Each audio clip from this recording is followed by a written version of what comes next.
Marcos capítulo 3, a gente vai ler os primeiros 2 versículos e eu gostaria de orar. Marcos capítulo 3, versículos 1 e 2. 1 e 2 não, 20 e 21. Olha lá, estou querendo voltar para o começo. É um bugzinho que tem na memória RAM. Eu penso uma coisa, falo outra. Marcos capítulo 3, nós vamos ler o versículo 20 e 21. E nós vamos orar. Deu certo aí, Mike? Ok. Nós estaremos lendo na versão NVT, tá? Então deu uma mudadinha hoje, mas é um teste bom, tá bom? Vamos lá? Certo dia, Jesus entrou numa casa e as multidões começaram a se ajuntar outra vez. Logo, ele e seus discípulos não tinham tempo nem para comer. Quando os familiares de Jesus souberam o que estava acontecendo, tentaram impedi-lo de continuar. Está fora de si, diziam. Vamos orar? Senhor, nós nos achegamos diante de Ti mais uma vez, Senhor. E pedimos para que o Senhor nos ilumine nessa noite, Senhor. Ilumine nosso entendimento, ilumine, Senhor, a nossa compreensão, a nossa capacidade de poder capturar tudo aquilo que o Senhor deseja falar conosco nessa noite, Senhor. Para a glória do Teu santo nome. Em nome de Jesus. Amém. Na semana passada, nós vimos Jesus sendo ali provado mais uma vez diante do sábado, do dia do Senhor. Então, os fariseus e os mestres da lei conspiravam contra ele diante de uma coisa boa. Ele curou o homem de uma mão atrofiada. Ele o chama por meio, enquanto o coração dos fariseus e dos mestres da lei conspiravam contra Jesus. Jesus, então, ele pergunta para eles o que era melhor fazer no sábado, matar ou dar vida, né? Fazer o bem ou o mal? E a pergunta era óbvia, a resposta era óbvia. Eles ficaram em silêncio, nós falamos um pouquinho sobre essa questão do silêncio. E Jesus, então, ele fica entristecido, né? Profundamente entristecido com o coração daquele povo. E ele já havia mostrado todas as coisas, já tinha feito sinais e maravilhas, nós vamos ver muito mais ainda, mas não foi o suficiente para mudar o coração daqueles mestres da lei e dos fariseus.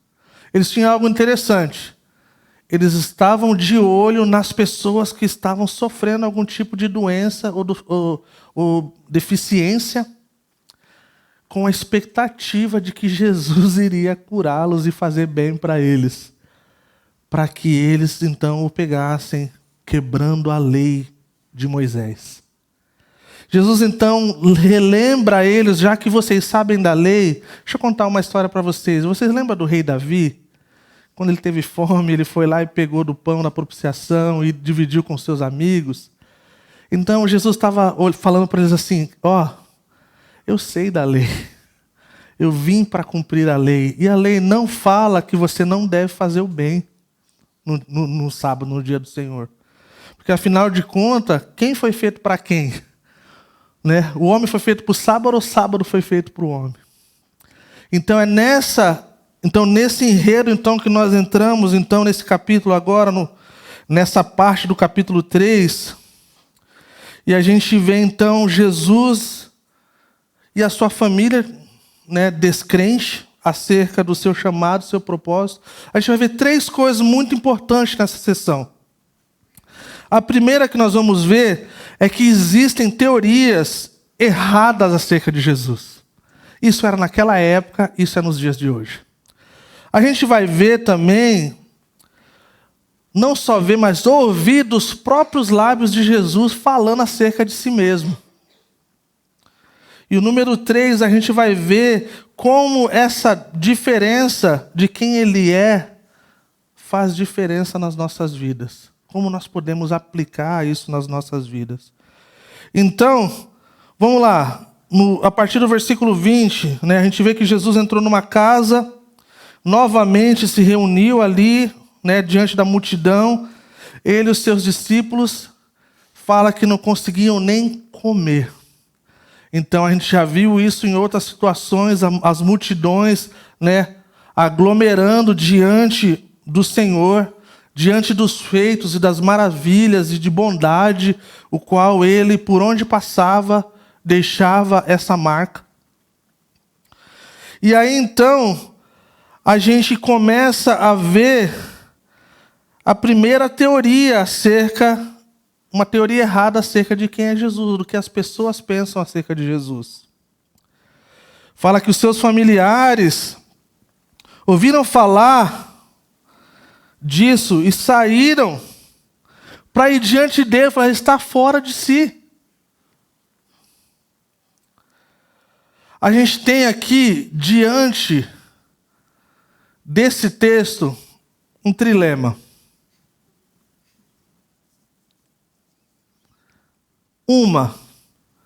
Ou Jesus era um mentiroso, porque ninguém fala tais coisas.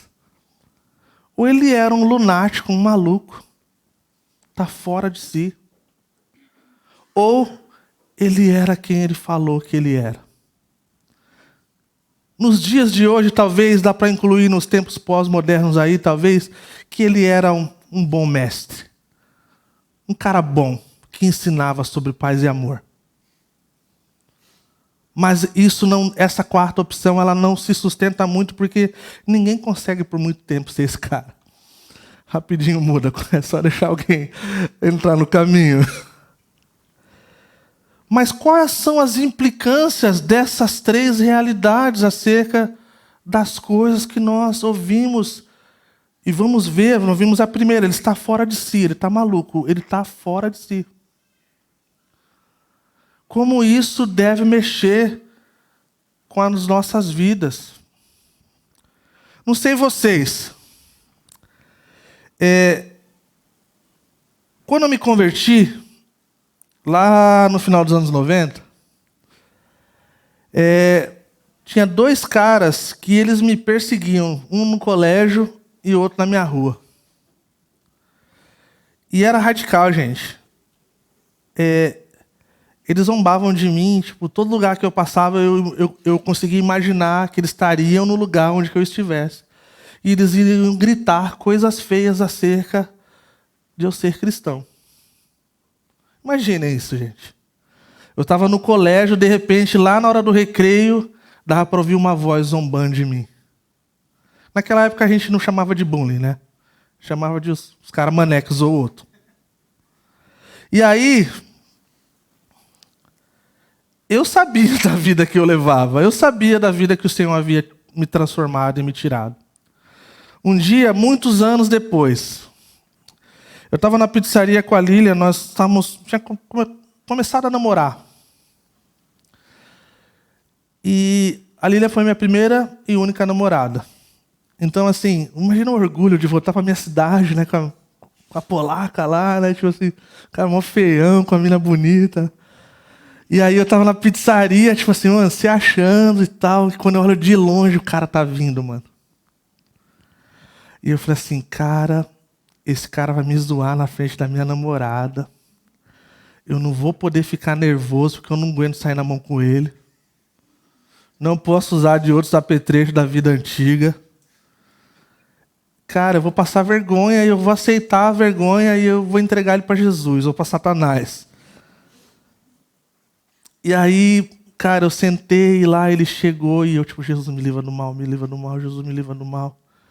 E ele vai, pede a pizza dele, pede a coisa dele. E aí então ele chega bem pertinho de mim e me dá um abraço. E ele falou assim, caramba, cara, quem te viu, hein? Cara, todos os nossos amigos aí estão um monte na roubada, cara. Perdemos um monte de amigos e um monte de coisa. Cara, Deus está te abençoando, cara. Olha que garota bacana que Deus te deu. E eu, tipo... Não, brincadeira, não falo. E aí eu falei assim, caramba, Deus, obrigado por me proteger desse cara. E aí, ele falou assim, ele era um dos caras mais doidos da minha rua.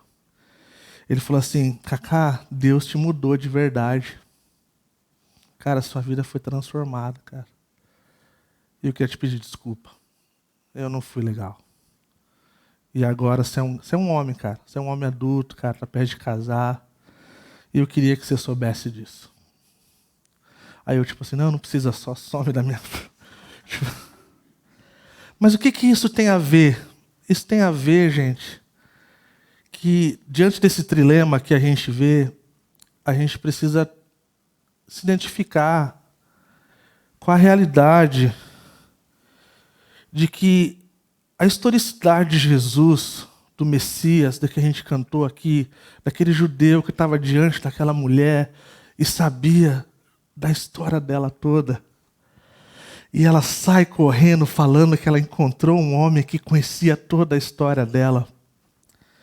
Se você não viu essa parte do The Chosen, na Calvary pode, tá? Não tá quebrando o segundo mandamento nenhum, entendeu? Tipo assim, tá tudo certo. O nosso Jesus aqui, ele é diferente. Aqui não quebra segundo mandamento nenhum. Ele já foi cobrador de ônibus, agora está ali cortando uma graminha. Ele é o servo. Marcos 10, 45. O Filho do Homem, ele não veio para ser servido, e para servir e dar a sua vida em resgate de muitos. Esse é o nosso Senhor. Então, é importante pensar que se ele é um mentiroso ele não consegue sustentar toda essa narrativa por tanto tempo como Jesus conseguiu. Tantos outros homens se levantaram desde os tempos antigos, falando que eram tais coisas e coisas poderosas ou coisas do tipo. Nenhum deles conseguiram permanecer diante da mentira. Se ele era um maluco, é a mesma coisa. Nenhum maluco consegue sustentar essa realidade de ser divino, de ser Deus, de ser alguém que é poderoso em palavras e em ações. Mas se de fato ele é quem ele diz que é, nós temos um desafio. É o desafio de escolher de que lado nós queremos estar. É o desafio de lidar com a realidade do que esse Messias, o Salvador, veio para cumprir e vai cumprir. Nós já vimos em outras partes ele falando, se declarando ser o Filho do Homem, aquele lá de Daniel, capítulo 7, onde que ele vai vir e poder e todas as coisas vão se dobrar diante dos seus pés. Ele é aquele que centenas de profecias apontavam para que um dia toda essa questão da narrativa da redenção acontecesse numa sexta-feira, onde Jesus foi crucificado. E que ele não ficaria lá pendurado, ele ressuscitaria ao terceiro dia. E ao terceiro dia ele ressuscitou. E existe a história do mundo antes de Jesus e depois de Jesus. Então isso nos coloca num desafio de que fato, de que forma nós queremos ter a nossa vida guiada, direcionada. Só alguns pontos que eu acho importante pensar que Jesus não é uma lenda. Quando a gente olha para a crítica textual, gente, o cristianismo ele está lá na frente de todas as outras coisas acerca da historicidade de Jesus. O apóstolo Paulo falou em 1 Coríntios 15 acerca do evangelho de Jesus Cristo, o qual ele veio para morrer e para ressuscitar. Mais ou menos 15, 20 anos depois desses eventos, ele fala que as pessoas estavam vivas ainda para testificar. Coloque qualquer outro grande nome de qualquer grande filósofo, qualquer grande historiador. Nenhum deles chegam perto dessa coisa quando se trata da crítica textual.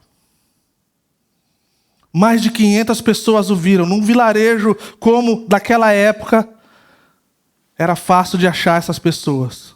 Alguns pontos de observação importantes. Os seus seguidores eram judeus. Os judeus, eles estavam esperando um Messias diferente, aquele que viria para quebrar o poder de Roma e de todo o governo que era duro contra o povo. Mas o Messias Jesus, ele vem no jumentinho, humilde. Mas chega uma hora que eles não conseguem mais lidar com isso e as suas vidas são transformadas. Então o judeu seria a última pessoa a confirmar que é verdade, que Jesus Cristo é aquele qual o Messias esperado de Israel. Era como se você pegasse um inimigo, o maior dos inimigos, e diante de fatos e argumentos, esse inimigo apontasse dizendo que é verdade. Isso não acontece. Uma outra observação importante que nós vimos na ressurreição, que as mulheres, naquela época, as suas vozes não eram validadas, elas não podiam testemunhar, nem no julgamento. E Maria Madalena e as outras, Salomé, elas são as testemunhas oculares da ressurreição de Jesus. Mais uma vez, parece que no plano redentivo de Deus, Deus está pensando, vou pegar toda essa galera que seria loucura eles concordarem com essa situação. E eu vou dar voz para eles. Então isso se torna algo de uma ferramenta extremamente poderosa para comprovar a historicidade de Jesus. Pense que se as mulheres não tinham voz, não podiam testemunhar, e elas seriam aquelas que anunciariam para os discípulos. É elas que falariam para os apóstolos que Jesus havia ressuscitado.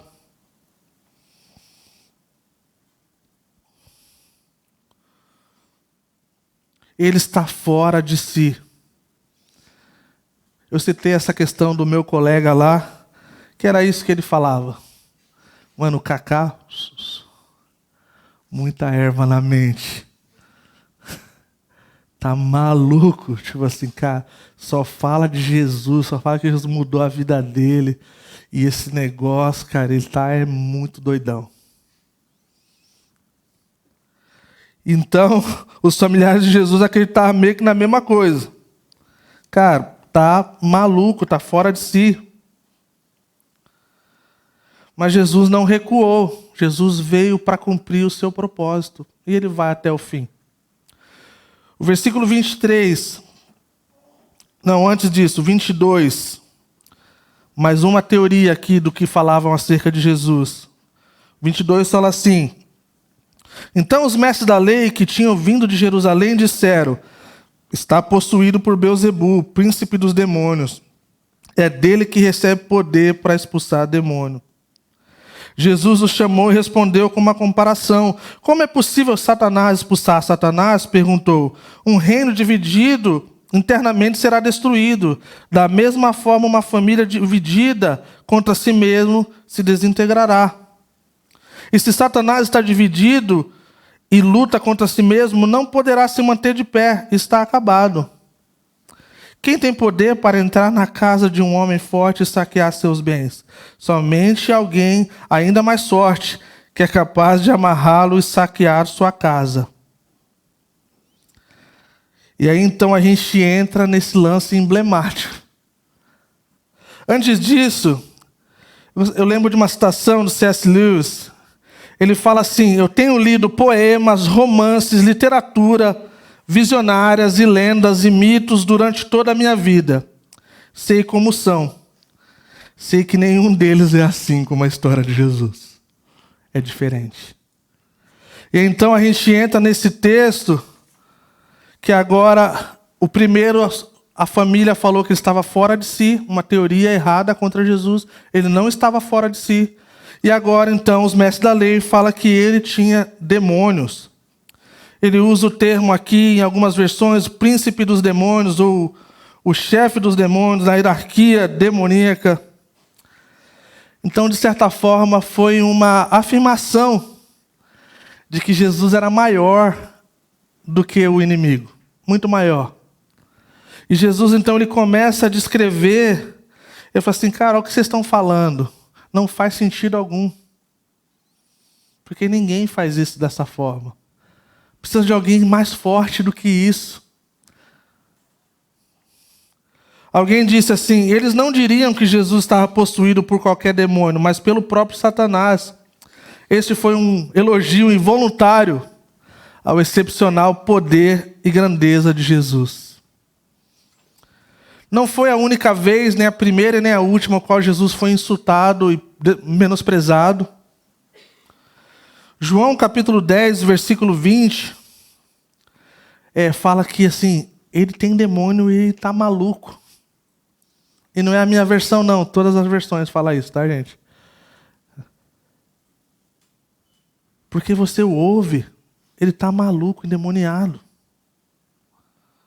João 8,48 fala assim, não dizemos corretamente que você é um samaritano e tem um demônio. Eles estão querendo descredibilizar Jesus. Fala assim, isso aí ele está falando da coisa do inimigo. Teve uma outra situação, devido ao seu nascimento radical da sua mãe, diferente de todas as outras. Fala aqui assim que nós não nascemos de fornicação como você. Porque Maria era acusada, né? Jesus era acusado. Ele foi chamado de beberrão, de comilão. É a parte que eu mais gosto, eu acho. Alguém falou assim que o ministério de Jesus, ou ele estava saindo da casa de alguém que havia comido, ou ele estava indo para a casa de alguém comer. É o meu ministério, gente. Junto com o de José, que era o de dormir e ter sonhos. Cara, coisa linda. E aí então a gente vê Jesus, ele começa a responder àqueles que então atribuem as suas obras a de Satanás. Ele explica como pode isso acontecer. Ele fala que se ele fosse um deles, como ele faria? Um reino dividido não tem como subsistir. É como se houvesse uma guerra civil interna. Não tem como. E aí então, ele mostra um pouquinho. Ele deixa uma coisa assim, que tem que prestar um pouquinho de atenção para a gente pegar essa coisa acerca da sua superioridade. Ele fala assim que ninguém pode entrar na casa de um homem forte e saquear os seus bens. Jesus, então, com isso, ele responde à acusação de que ele não tinha aliança com Satanás. Que ele era diferente, ele era superior. A gente conhece, ou alguns de nós já ouvimos acerca das profecias de que Jesus viria e um dia ele reinaria em poder. Fala que um dia todo joelho se dobrará e toda língua confessará que ele é o Senhor. Isso mostra o seu poderio de rei das nações, criador do mundo. Jesus então está, em outras palavras, dizendo: eu sou mais forte do que esse que vocês estão falando. Eu sou capaz de amarrar esse homem forte. E outra coisa, as coisas e as pessoas que estão debaixo do poderio desse homem forte, eu também tenho poder para tirar. Sabe por quê? Porque Isaías 61 fala assim, porque o Espírito do Senhor está sobre mim. E Ele me ungiu para pregar a libertação, para libertar os cativos, para curar os enfermos, para dar vista aos cegos. Esse era o ministério de Jesus acontecendo ali. A menos que Ele primeiro amarre o homem forte. Jesus dá essa parábola.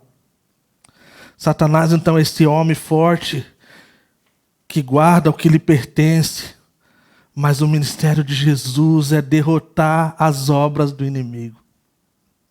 Esse é o ministério de Jesus também. Tanto no caso de expulsar, tanto no caso de ser superior, ele é maior do que as forças do mundo e de Satanás. Não há nada demasiadamente difícil para ele, não há coração duro o suficiente para que possa segurar o seu amor. Não existe porta trancada o suficiente que Ele não possa entrar. Não existe nenhuma doença que Ele não possa curar. Esse é o nosso Jesus, esse é Jesus de Nazaré, o qual nós cantamos. Aquele que dá água, e uma água que se a gente beber, a gente não vai ter mais sede. Gente, pensem comigo nesse tempo que nós vivemos. Tempos de doença, de morte, de violência, de guerra.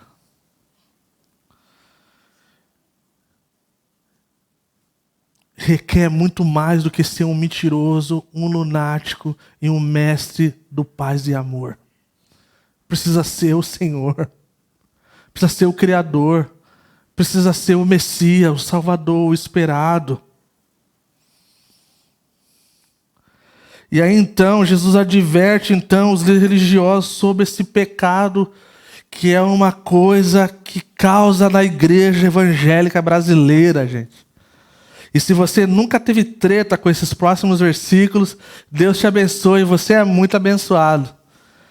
Mas isso aqui já deu coisa que falar, e eu espero que se há alguma dúvida, possa ser sanado nessa noite. Nós vamos botar no Reels aí amanhã, outro dia, tá? Mas vamos lá, olha o que diz. Versículo 28. Eu lhes digo a verdade, todo pecado e toda blasfêmia podem ser perdoados, mas quem blasfemar contra o Espírito Santo jamais será perdoado. Esse é um pecado com consequências eternas. Ele disse isso porque afirmavam estar possuído por um espírito imundo. Começa meio paradoxo, meio sem noção assim, né? Parece assim. Ó, não tem pecado que não é perdoado. Assim, todo pecado é perdoado. Toda blasfêmia, mas tem pecado que não é perdoado. A blasfêmia contra o Espírito não tem perdão. Fala assim, opa, peraí, eu fico com a primeira parte com a segunda. Vamos ficar com a primeira. A primeira é melhor. E aí, então, começa a coisa. Muitas pessoas se perguntam se elas já blasfemaram contra o Espírito Santo, se cometeram esse tal pecado. E aí, então, algumas pessoas na igreja há anos e pensando, cara, se eu cometi esse pecado, eu vou viver na igreja, eu vou fazer as coisas, mas aí eu estou condenado. E não tem como saber, mas eu acho que eu condenei, eu acho que eu estou condenado. Eu acho que eu blasfemei, eu falei coisa feia. Eu desobedeci o Senhor que nem desobedeci minha mãe quando era criança. E aí então o Senhor passou o Errorex no livrinho da vida lá. Cara, Errorex é da antiga, né? Alguém sabe o que é Errorex? Entregou a idade de vocês. Não, agora é só apertar o delete. O botãozinho de mais que... Isso aí, vocês entenderam, né?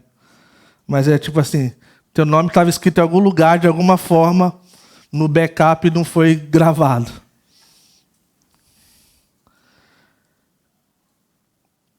E aí a gente, cara, alguns de nós fica nessa luta interna, gente. Talvez para você de verdade, eu estou brincando, mas é com seriedade agora. Tem gente, pessoal, que lida com isso de forma muito radical, gente. E viver nessa tensão é uma coisa radical. Será que eu blasfemei? O que isso quer dizer? E aí a gente pega, talvez, em alguns lugares... É difícil não falar e não apontar para a galera da TV, né? Mas, assim, na internet, na TV, que fala que se você falou tal coisa, se você não fez tal coisa, isso aí é blasfemar, se você blasfemar, então aí você tem que fazer algumas coisas, essas coisas normalmente envolvem dinheiro, aí você não blasfema.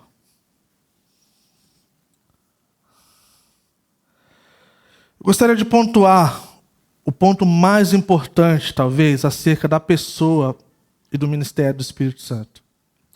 A palavra de Deus fala em João 15, 26, fala assim que Jesus disse que quando ele viesse, o Espírito Santo, ele iria convencer o mundo do pecado, da justiça e do juízo. Esse é o ministério do Espírito Santo. Então, quando você é crente no Senhor, o Espírito Santo habita em você, deve ser uma marca. Toda vez que você... O que quer dizer o pecado? O pecado quer dizer que existe um alvo. Existe um alvo. E quando a gente erra esse alvo, isso é pecado.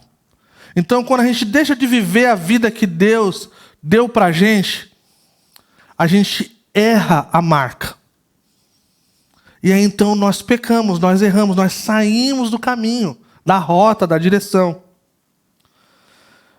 E todos nós aqui nessa sala sabemos o que é coisa errada. Alguns de nós talvez não damos nome a pecado, a chamar de pecado, talvez se a gente é religioso ou não. Alguns chamam de erro, outros chamam de nada, outros acham que nem existe erro, ou que o erro não é bem assim, depende do ponto de vista. Mas a realidade bíblica é que existe. Existe o erro, sim, existe coisas que todos nós aqui, de forma natural, nós temos essa tendência em fazer coisas erradas.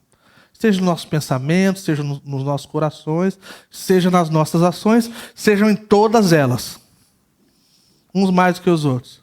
Aqui na Calvary Curitiba, bem menos. Para dar risada, pessoal. É mentira. Você que está nos visitando, é mentira. Mas essa é a obra do Espírito Santo. Convencer do pecado, da justiça e do juízo. E se você é crente por pouco tempo, por um bom tempo, já teve vez na sua vida de você ter feito alguma coisa, cara, e aquele peso fora do normal vir sobre você. E você então entende que errou e você precisa agir. Seja nas relações quando a gente trata de amizade, seja com os nossos cônjuges, seja com as crianças, seja no trabalho, seja diante da pressão da vida. Alguns são mais estourados, outros são mais retraídos, outros têm aquele silêncio matador, que nem eu falei domingo passado. Mas todos nós temos coisas que nós estamos caminhando e amadurecendo para que a gente possa se tornar homens e mulheres, o qual nós somos designados a sermos. O pecado, a blasfêmia contra o Espírito Santo, é quando há uma rejeição contínua, determinada e obstinada a não ouvir essa realidade da convicção, do pecado, da justiça e do juízo. Quando um crente ele está vivendo uma vida extremamente pecaminosa, o qual ele já não dá mais ouvido para essa voz que fala ao coração. Algo cauteriza nos nossos corações. E eu oro para que nenhum de nós estejamos nesse lugar. Então essa rejeição ela é contínua. E a blasfêmia é nós rejeitarmos isso. Essa é a blasfêmia. Nós rejeitarmos o ministério do Espírito Santo e nós não darmos ouvido porque nós estamos atolados das nossas próprias vontades. Romanos capítulo 1, a gente não vai ler, mas por referência, se você quiser anotar e quiser ler depois, tem um texto terrível, gente, acerca dessa situação. É quando Deus entrega o homem e a mulher às suas próprias paixões. Então, com a nossa inclinação, como pessoas que caíram com Adão, nós temos essa tendência de fazermos o mal. Alguém disse uma vez que um símbolo, talvez, de uma analogia que faça sentido para nós acerca do mal que nós não fazemos, é como se Deus tivesse os nossos freios de mão puxados. Porque a hora que ele soltar, o carro sai da rota. E aí então Romanos 1 fala que Deus, então, ele entrega, ele deixa as pessoas viverem de acordo com as suas paixões. Isso é uma coisa terrível, gente. Isso é uma coisa terrível. Alguém disse também que a blasfêmia do Espírito Santo nunca... mesmo a gente sabendo que aqui fala que não há perdão, é importante a gente pontuar algumas coisas, é que ela não é porque é um pecado grande demais para Deus perdoar. Tá? Não existe pecado tão grande que Deus não possa perdoar. Tá? Não é essa a realidade. Mas é porque é uma atitude de coração que não se importa com o perdão de Deus, é o contrário. É Jesus ali, diante dos mestres da lei, dos fariseus ali, mostrando bondade, mostrando milagres, mostrando coisas que só Ele podia fazer. E o coração empedrado, sem sentir coisa alguma, a não ser maldade. Então Deus assim entrega as suas paixões, seus próprios desejos. Um comentarista que eu gosto muito, o Ironside, ele fala assim: essas palavras nunca tiveram intenção de atormentar almas ansiosas que desejam honestamente conhecer a Cristo, mas se destacam como um farol ardente, alertando sobre o perigo de persistir na rejeição do testemunho do Espírito de Cristo, até que a consciência cauterizada não mais responda ao Evangelho. Essa é a ideia, gente. Então, nessa noite, para deixar num tom mais positivo, se você se preocupa com o seu pecado, se você tem consciência do seu erro, se você pede perdão para o Senhor, se você age diante das coisas do seu coração que apontam como erro, você não está blasfemando com o Espírito Santo. Você está livre desse pecado. E seu coração está num bom lugar. Normalmente o pessoal que vem nos procurar, normalmente o pessoal mais jovem, vem nos procurar e eles falam assim: eu fiz isso de errado e eu acho que eu blasfemei. Eu falo assim: meu querido e minha querida, você não blasfemou, porque você está aqui chorando pelo seu pecado. E a blasfêmia é quando você já não sente mais isso. Que você já fez com tanta frequência que você já não sente. Então eu amo essa citação que fala das almas ansiosas que desejam honestamente conhecer a Cristo, mas se destaca como um farol ardente alertando sobre o perigo de persistir na rejeição do testemunho do Espírito de Cristo. Eles não têm como objetivo atormentar ou botar medo. Eu costumo dizer que o medo, diante dessas coisas, alguns pastores usam do medo para fazer com que as pessoas entendam.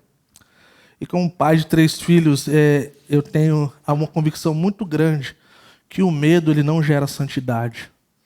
O medo ele não tem capacidade de mudar o coração. Ele pode ajudar às vezes, parece que ele ajuda, mas assim, não. É melhor lidar com a verdade. É melhor lidar com a realidade. E aí então a gente vê uma obra do Espírito Santo de produzir essas coisas na gente. Vamos lá, versículo 31 a 35, para a gente ir para o fim. Fala assim, a partir do 31. Então a mãe e os irmãos de Jesus foram vê-lo, ficaram do lado de fora e mandaram alguém avisá-lo para sair e falar com eles. Havia muitas pessoas sentadas ao seu redor, e alguém disse: sua mãe e seus irmãos estão lá fora e o procuram. Jesus respondeu: quem é minha mãe? Quem são os meus irmãos? Então olhou para aqueles que estavam ao seu redor e disse: vejam, estes são a minha mãe e meus irmãos. Quem faz a vontade de Deus é meu irmão e minha irmã e minha mãe. Então a gente vê aqui uma coisa emblemática acerca do ministério de Jesus. Os seus parentes já haviam, numa outra ocasião, se manifestado como ele está fora de si e quem é ele, quem ele acha que ele é, né? A gente já ouviu também que numa procissão lá, quando ele era adolescente, a família se perdeu dele. Quando o encontrou, ele estava ensinando. E esse era o chamado dele. E agora, então, diante da multidão, parece que os seus parentes estão assim: a gente precisa fazer alguma coisa, vamos livrar ele desse negócio, dessa loucura, que esse negócio vai dar ruim. Olha o tamanho da multidão, cara, ele está falando coisa que não tem nada com nada, vai dar ruim esse negócio. Havia esses rumores de prendê-lo e matá-lo. Talvez poderia ter essa questão da mãe, tipo assim, cara, vou livrar meu filho, vai que ele fica preso, ou os caras matam ele, e ele é por coisa da cabeça dele, imagina, né? E aí então, a gente se depara com essa realidade, que é interessante. Que desde o começo, os parentes de Jesus, descrentes, não apoiavam o seu ministério. E isso é uma das coisas que, eu já falei isso aqui, eu volto a dizer. Existe um lugar que é difícil a gente viver o Evangelho e proclamar o Evangelho, é na nossa família. É um desafio, gente. Mas assim, é um desafio bom. Porque se nosso testemunho é bom, uma hora... Minha falecida mãe, ela era muito orgulhosa. E ela jamais daria o braço a torcer para mim. Jamais. Um dia ela citou um versículo, eu falei assim: mãe, esse versículo não existe. Ela: não existe, eu vou te mostrar. Eu falei assim: 2025 a gente conversa de novo então. Cara, ela procurava desesperadamente, cara. E eu tipo assim, não vai. Aí lá no final, várias semanas, vários meses depois, é uma outra versão que eu não sei onde está. Então tá bom.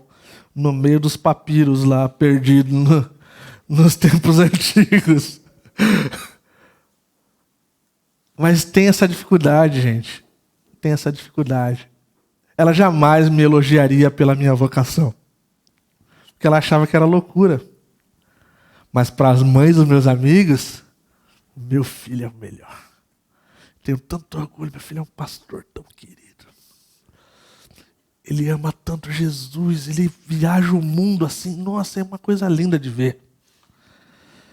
E aí, então eu via das mães dos meus amigos. Aí eu abraçava ela assim e falava: mãe, fiquei sabendo que a senhora me elogiou, que legal, né? Mas é um desafio, gente, é um desafio. E Jesus, mais uma vez, ele sabe o que é isso, ele se compadece da gente quando a gente padece. Hebreus fala que nós não temos um sumo sacerdote que não sabe o que a gente passa. Ele se compadece do que ele sabe. Então imagine. Tem uma coisa interessante aqui, não sei se você veio no contexto católico, mas fala aqui que Jesus tinha irmãos. E não tem como ter irmãos de outro jeito a não ser o jeito de Jesus. Jesus foi o único. Foi o primeiro e único. O restante, as coisas aconteceram normalmente como acontece na vida real. Então isso aqui, de certa forma, Jesus ele está claramente mostrando que ele tinha irmãos, né? Então essa ideia da virgindade perpétua de Maria, ela entra em contradição em relação a isso. E é importante para a gente pensar isso, porque assim, isso mostra a realidade de toda essa questão da vida de Jesus e dos seus irmãos. Outras passagens também falam. É da mesma forma que a gente ouve falar que Pedro foi o primeiro papa, né? Já ouviu falar disso? Mas lembra que Jesus curou a sogra de Pedro. Mais uma vez, tipo assim, se Pedro foi o primeiro papa, ele tinha esposa. Porque não dá para ter sogra sem esposa. E assim, e Jesus curou ela. Eu não vou fazer a piada, não, deixa quieto.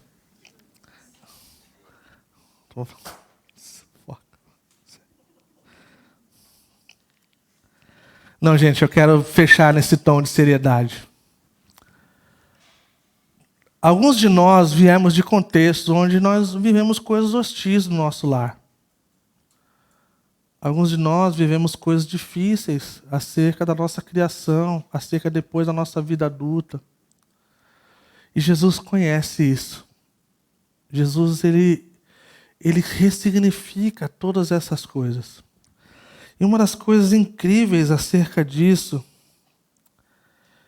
é que, indiferente do nosso background, se foi um background de uma família onde houve muito amor e carinho, ou talvez foi um lugar de hostilidade e rejeição e dificuldade, falta de relação, ainda assim, os dois lados entram na categoria de Salmo 27, versículo 10, que fala que o Senhor está de braços abertos. Ele fala que se a mãe ou o pai o abandonar, eu nunca abandonarei.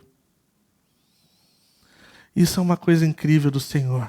De que toda vez que você vê nas Sagradas Escrituras algo relacionado a Deus e a Jesus, Ele sempre está de braços abertos. Sempre. E a cruz é um significado disso.